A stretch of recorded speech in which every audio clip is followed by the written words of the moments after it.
I think it's harsh.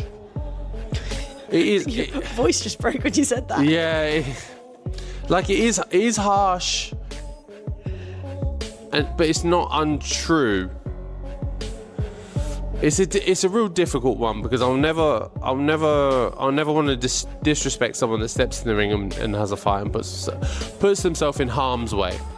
And you have a right to be able to kind of look after yourself and protect yourself, especially now with Daniel. I think he's a dad now as well, so there's more consideration there.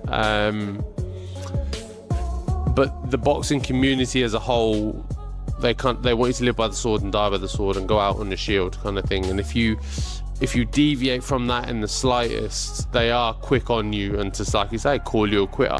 Just turned before I turned pro, to be honest. It was a hard spot. Don't get me wrong, both of us. That it actually was officially signed. Both of them prepared long and hard for it. So when I heard Daniel Dubois ill, immediately I think he's not fighting. So there was a statement that went out saying he was with doctors, he'd be assessed, and then a further statement or something would be made. I knew there and then when I hear a fighter speak to the people direct and then make a decision if he's out. Okay. When did you first learn about this, Frank? Very late this afternoon. Okay, so it's been a stressful day. To say the least. For the fighters as well. It's a shame for the fighters, for everybody involved. TV companies, and more importantly for the fans. Riyadh season, His Excellency, everybody involved with this. We're all gutted, but what can you do? Fabio Wardley reacts after Daniel Dubois pulls out of a fight due to a sparring injury. He claims opponents feel mental pressure when facing him. Wardley questions Dubois' toughness, referencing past moments where he appeared to quit under pressure. He argues this reflects psychological weakness and says withdrawing raises doubts about Dubois' mindset and ability to perform at elite level. For an opponent lining up for Fabio Wardley, you look at him and go, to make him quit, one, I don't know if it's possible, and two, if it is, it's going to be one hell of a challenge. With Daniel, you'll go into a fight with Daniel thinking, if I do some things right here, I've seen it not once, not twice, but 3, maybe even 4 times of him kind of tap out of the situation. So if that's in there, that's in there. You can get it. You can pull it out of someone. You just need to go about the right things to get it. So you're already giving your opponent a psychological advantage going into the fight, because whether you say, oh, no, I'm over it now, or I'm past it, or I'm not going to do it, well, evidence suggests that actually the opposite. So, yeah. Fabio Wardley questions Daniel Dubois pulling out of the fight, raising doubts about the decision. He suggests it seems less like a genuine injury and more like avoiding a risky matchup. Wardley says stepping away creates suspicion about motivation and commitment, criticizing the choice of safer or money-focused paths instead of facing tough challenges at the elite level. To me thing, it's a you're ducking me kind of thing. Like there's a reason being behind it. There has to be, because once maybe and you go to your... Adam Smith says both fighters bring contrasting styles, making the matchup appealing for fans.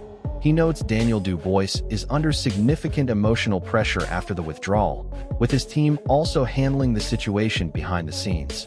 Smith adds that these circumstances increase tension and deepen the narrative around the fight, fueling discussion and anticipation within the boxing community. It's a you're ducking me kind of thing. Like there's a reason being behind it. There has to be, because once maybe and you go to your... Johnny Fisher delivers a critical assessment of Daniel Dubois, questioning his overall ability at elite level. He acknowledges Dubois' toughness, but argues he lacks the technical skills needed to compete with top heavyweights. Fisher raises concerns about his long-term potential and whether he can succeed in future championship contention at the highest level. Daniel Dubois, he just can't really get right. He has no real skill. Pretty durable chin. Art is kind of questionable. Johnny Fisher offers a harsh assessment of Daniel Dubois, questioning his ability at elite level. He admits Dubois is tough, but believes he lacks the technical skills required to compete with top heavyweights. Fisher raises doubts about his long-term future and whether he can truly succeed in championship contention at the highest level moving forward. I suffered some sort of ankle injury. Maybe I was just, seeing things with that one. But he is injured. It's not really specifying. I don't know why. I'm sure I saw it was ankle, but maybe not. Maybe. Eddie Hearn explains that both camps face a difficult situation after the fight collapse. He says unexpected setbacks are part of boxing business, and both sides must adapt quickly. Hearn adds that promoters and fighters need to stay flexible, find new opportunities, and remain focused on future events, planning, and negotiations moving forward. See what happens, but that's for them to overcome now, and it's a very difficult situation. Frank Warren is explaining the heavy financial... Eddie Hearn explains that both camps face a difficult situation after the fight collapse. He says unexpected setbacks are part of boxing business, and both sides must adapt quickly. Hearn adds that promoters and fighters need to stay flexible, find new opportunities, and remain focused on future events, planning, and negotiations moving forward. Big fight, you train very hard. If you don't fight, you don't get paid. You imagine the cost involved in a training camp, you know, booking places to set the camp up, bringing the sparring partners in, the nutritionists, the chefs, trainers and everybody, and you don't get paid. It's a massive loss. You can't insure it, or if you do, you know, it costs a fortune to insure, but very, very disappointing. Andy Lee explains that injuries are common in intense training camps and suggests fighters often carry issues into camp. He highlights how brutal boxing preparation can be, noting that physical problems are a normal part of competing at elite level. Lee adds that these challenges affect athletes' performance and can have lasting impact throughout their professional careers. You know, you're likely to pick up injuries, and I wouldn't be surprised if both of these guys are going in there with some sort. Adam Smith says injuries and withdrawals are part of boxing, even if they wouldn't exist in a perfect sporting environment. He explains that face-offs are meant for promotion, not disruption.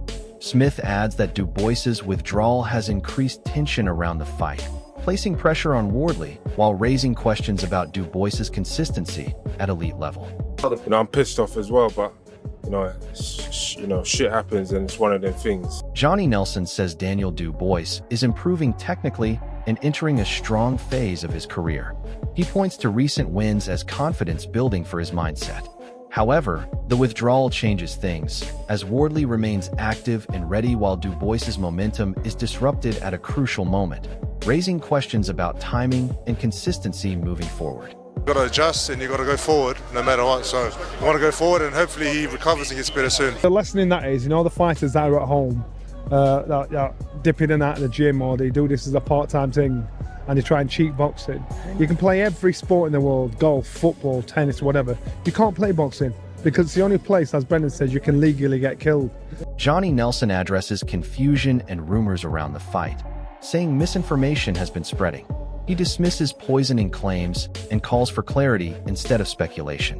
Wardley's position remains firm as an active fighter ready to compete, while Dubois's withdrawal continues to spark debate and uncertainty about what happened behind the scenes overall. The casual fans, do we condone it? I mean, in boxing terms, should that happen at a head-to-head? Of course not, but these things do happen. This is the fight business, and it's just made it even bigger, and we wait to see what... Johnny Nelson addresses confusion and rumors around the fight, saying misinformation has been spreading.